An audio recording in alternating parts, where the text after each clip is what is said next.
ഇന്ത്യയിലെ BJP വിരുദ്ധ ഗവൺമെൻറ്റുകളുള്ള എല്ലാ സംസ്ഥാനങ്ങളിലും ഗവർണർമാർ RSSൻ്റെയും BJPയുടെയും ദേശീയ നേതാക്കന്മാരുടെ നിർദ്ദേശാനുസരിച്ചാണ് പ്രവർത്തിച്ചുകൊണ്ടിരിക്കുന്നത്. തമിഴ്നാട്ടിൽ ശ്രീ രവി കാണിച്ചിട്ടുള്ള കാര്യങ്ങളെ സംബന്ധിച്ച് നമുക്കറിയാം. അതുപോലെ തന്നെ മലയാളിയാണെങ്കിൽ പോലും ബംഗാൾ ഗവർണർ കാണിച്ചിട്ടുള്ള കാര്യങ്ങളെ സംബന്ധിച്ചുള്ള നമുക്കറിയാം. കേരളത്തിൽ ഗവർണർ കാണിച്ച കാര്യങ്ങളെ സംബന്ധിച്ചുള്ള അറിയാം. അപ്പോൾ ഈ ഗവർണർമാർ സംസ്ഥാന ഭരണത്തെ വെല്ലുവിളിക്കുകയും അട്ടിമറിക്കുകയും അവരുടെ ഒരു പാരലൽ ഭരണ സംവിധാനം കൊണ്ടുവരികയും ചെയ്യുന്ന സംവിധാനം BJP ഗവൺമെൻറ് കേന്ദ്രത്തിൽ അധികാരത്തിൽ വന്നതിന് ശേഷം മാത്രമാണ് ഉണ്ടായിട്ടുള്ളത്. അപ്പോൾ അതുകൊണ്ട് നമ്മുടെ ഭരണഘടനയിൽ വ്യക്തമായി പറയുന്നുണ്ടല്ലോ, സുപ്രീം കോടതി ഏറ്റവും ഒടുവിൽ പറഞ്ഞല്ലോ, ഗവർണർമാർ അതിരി കടക്കാൻ വേണ്ടി പാടില്ല, ഗവർണർമാർക്ക് ഇന്ന അധികാരമുണ്ട്.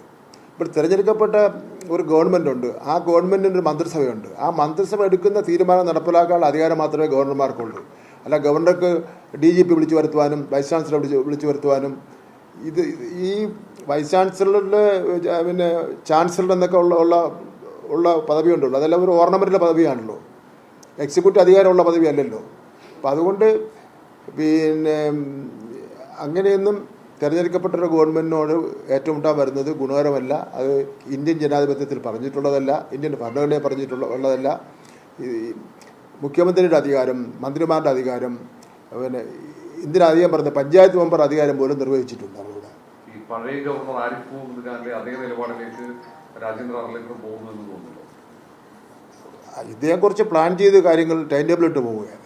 ആരിഫ് മുഹമ്മദ് ഖാൻ കുറച്ച് പ്രചരണത്തിന് വേണ്ടിയും മറ്റു ചില കാര്യങ്ങൾക്ക് വേണ്ടിയും ഉള്ള വഴിയാണ് നടന്നത്. ഇതേ കുറച്ചുകൂടെ ശ്രദ്ധിച്ച് പ്ലാൻ ചെയ്ത് കേരളം പിടിച്ചെടുക്കാമെന്നുള്ള മട്ടിൽ ആണ് ഇറങ്ങിയിരിക്കുന്നത്. രണ്ടുപേരും നടപ്പിലാക്കാൻ ഉദ്ദേശിക്കുന്നത് RSSന്റെ അജണ്ടയാണെന്നോ? സംശയമില്ലല്ലേ. കേരളം ആ കാര്യങ്ങളെല്ലാം പ്രതിരോധിച്ചിട്ടുണ്ടല്ലോ. പ്രതിരോധത്തിൻ്റെ ഫലമായിട്ടല്ലേ BJPയുടെ അവസാനം ഉണ്ടായിരുന്ന ഒരു സീറ്റും അവരുടെ അക്കൗണ്ട് ക്ലോസ് ചെയ്തത്.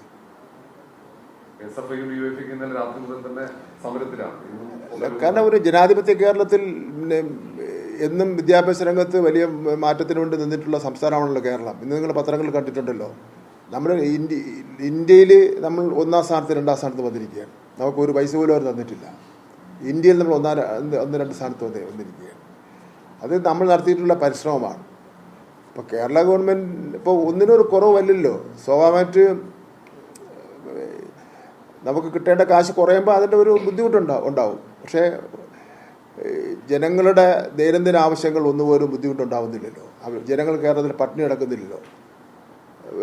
പട്ടിണി ഇല്ലാത്ത ഒരു സംസ്ഥാനമായി അടുത്ത മാസം പ്രഖ്യാപിക്കാൻ വേണ്ടി പോവുകയാണല്ലോ. അതെല്ലാം നടക്കുന്ന കേരളത്തിൽ മാത്രമാണല്ലോ.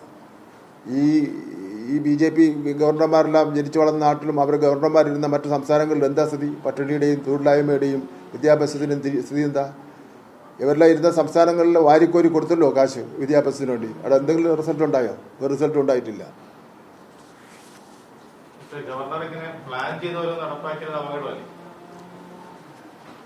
അത് അപകടമാണെന്നുള്ള കാര്യം തർക്കമില്ലല്ലോ. അധികാരമില്ലാത്ത കാര്യങ്ങൾ അദ്ദേഹം പ്ലാൻ ചെയ്ത് നടപ്പിലാക്കിയ കഷ്ടമാണ്. സാധാരണഗതിയിൽ നമ്മൾ ഈ മുമ്പ് കാലങ്ങളിൽ ഗവർണർ BJP ഗവൺമെൻറ് വരുന്നതിന് മുമ്പേ രാഷ്ട്രീയത്തിൽ തന്നെ ഉള്ളവരായിരുന്നാലും അവർ മുഖ്യമന്ത്രിമാരായിരുന്നവരോ അല്ലെങ്കിൽ അത്തരം പക്വതയുള്ള പക്ഷപാതപരമായിട്ടുള്ള നിലപാട് എടുക്കാത്ത ഇന്നയാൾ കേരളത്തിൽ ഇന്ന സംസ്ഥാനത്തെ ഗവർണർ എന്ന് പറയുമ്പോൾ തന്നെ ആ സംസ്ഥാനത്തിന് തന്നെ ഒരു മഹിമ ഉണ്ടാകുന്ന നിലയിലുള്ള ആൾക്കാരെയാണ് നിയമിച്ചിരുന്നത്. ഇന്ന് ഇന്നയാൾ ഗവർണറാണെന്ന് പറയുമ്പോൾ ഷൂ എന്ന് ഈ അറിയാവുന്ന ആൾക്കാർ പ്രതികരിക്കുന്ന സ്ഥിതിയാണുള്ളത്. ഇവർക്ക് പദവിയുടെ മഹത്വം അറിയില്ല എന്നാണോ? പദവിയുടെ മഹത്വം അറിയാതെ ഒന്നുമല്ലല്ലോ ചെയ്യുന്നത്. അവരെല്ലാം ഗവർണർമാരായി ഇരുന്നവരാണല്ലോ. ആ പദവിയുടെ ഇരിക്കുന്ന സ്ഥാനത്തിൻ്റെ അധികാരങ്ങളെ അവർ പുതിയ വർഷം കൊടുക്കുക. മുഹമ്മദ് ഖാനിൽ നിന്ന് മാറിയിട്ട് ഒരു ആശയ പ്രചാരണവും പ്രത്യയശാസ്ത്ര പ്രചാരണവും ഒക്കെയാണ് നിലവിൽ ഇപ്പോഴത്തെ ഗവർണർ നടത്തിക്കൊണ്ടിരിക്കുന്നത്.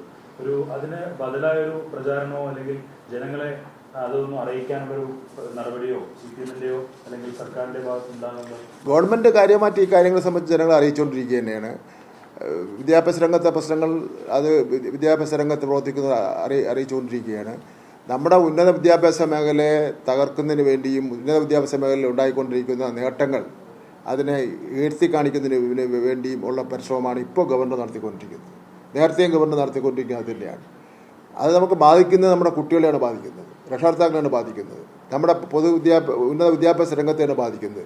അത് ബോധപൂർവം ഇവർ നടത്തുന്ന കേരളം ഒരു കാരണവശാലും ഇന്ത്യയിൽ 1ാം സ്ഥാനത്തോ 2ാം സ്ഥാനത്തോ വരാൻ വേണ്ടി പാടില്ല എന്നുള്ള ബോധപൂർവമായിട്ടുള്ള പരിശ്രമമാണ് ഈ 2 ഗവർണർമാരും ഉന്നത വിദ്യാഭ്യാസ രംഗത്തെ ഇടപെടൽ മുഴുവൻ നടത്തിക്കൊണ്ടിരിക്കുന്നത്. ഈ വിദ്യാർത്ഥി യുവജന സമരത്തിനൊപ്പം CPM കൂടി ഇങ്ങനെയെങ്കിൽ ഒരു ജനകീയ പ്രക്ഷോഭം ആലോചിക്കുന്നു. അത് CPMന്റെ സംസ്ഥാന സെക്രട്ടറി ഗോവിന്ദ മാഷ് പറയേണ്ടതാണ്. മിസ്റ്റർ, ഈ ഭാരതാംബ ഏതോ സ്ത്രീ അല്ലെങ്കിൽ സഹോദരി എന്നൊക്കെ അന്ന് പറഞ്ഞു. ഈ ഇടതുപക്ഷത്തിന്റെ അല്ലെങ്കിൽ CPMന്റെ ദൃഷ്ടിയിൽ ഭാരതാംബ എങ്ങനെയാണ് വീക്ഷിക്കുന്നത്? ഭാരതാംബ എന്നൊരു ഒരു കാര്യം തന്നെ ഇല്ലല്ലോ. ഇത് അന്തരീക്ഷത്തിലോ BJPയുടെ RSSന്റെ മനസ്സിലോ RSSന്റെ കമ്മിറ്റിയിലോ ഒക്കെ തീരുമാനിച്ച കാര്യം ഞാൻ നേരത്തെ പറഞ്ഞല്ലോ. അതിരുകൾ തന്നെ ശരിയായിട്ടുള്ള അതിരുകളില്ല. സമരകാലത്തെ ഉണ്ട് ഭാരതാംബ അല്ലെ ഭാരത് മാതാ കി ജയ് വിളിച്ചുകൊണ്ടാണ് നമ്മുടെ സ്വാതന്ത്ര്യ സമരകാലത്തൊക്കെ ഉണ്ടായത്. അന്നേ ആ സങ്കല്പം ഉണ്ടായിരുന്നതാണ്. പക്ഷെ അങ്ങനെ ഇല്ല എന്ന് പറയുന്നത് എങ്ങനെയാണ്? ഇല്ലാതെ തന്നെയാണ്, അതിന് തർക്കമില്ല. ഇടതുപക്ഷത്തിലില്ലെന്നാണോ? ഈ പാകിസ്ഥാനെ കൂടെ കൂട്ടിയോജിപ്പിച്ചിട്ടുള്ള ഒരു ഭൂപടമാണ് ഇതിന്റെ പിറകിൽ എപ്പോഴും വെച്ചുകൊണ്ടിരിക്കുന്നത്. പാകിസ്ഥാനെതിരായി വലിയ അഭിപ്രായ പ്രകടനമൊക്കെ പ്രധാനമന്ത്രിയൊക്കെ നടത്തുകയും പാകിസ്ഥാൻ രാജ്യത്ത് നിന്ന് വലിയ തരത്തിൽ ഭീകരപ്രവർത്തനമൊക്കെ നടത്തുകയും ചെയ്യുന്നതിനിടയിലാണ് അതിനെ കൂടി കൂട്ടിയോജിപ്പിച്ചുകൊണ്ടുള്ള ഒരു ഭൂപടത്തിന്റെ മുന്നിൽ പുഷ്പാർച്ചന നടത്തുന്നത്. അത് തന്നെയാണ് ഞാൻ നേരത്തെ പറഞ്ഞത്. അതുകൊണ്ട് തന്നെയാണ് ഞാൻ രാജ്ഭവനിൽ പോയപ്പോൾ പാകിസ്ഥാന് പുഷ്പാർച്ചന നടത്താൻ പോകാത്തത്. നിങ്ങൾ ചോദിച്ചല്ലോ, ഈ ഇന്ത്യക്ക് സ്വാതന്ത്ര്യം കിട്ടിയ ശേഷം ഇങ്ങനൊരു ഭാരതാംബയെ സംബന്ധിച്ചിടത്തോളം panchayat, corporation, municipality, parliament, Rajya Sabha, Lok Sabha, നിയമസഭ എവിടെയെങ്കിലും പാസ്സാക്കിയിട്ടുണ്ടോ?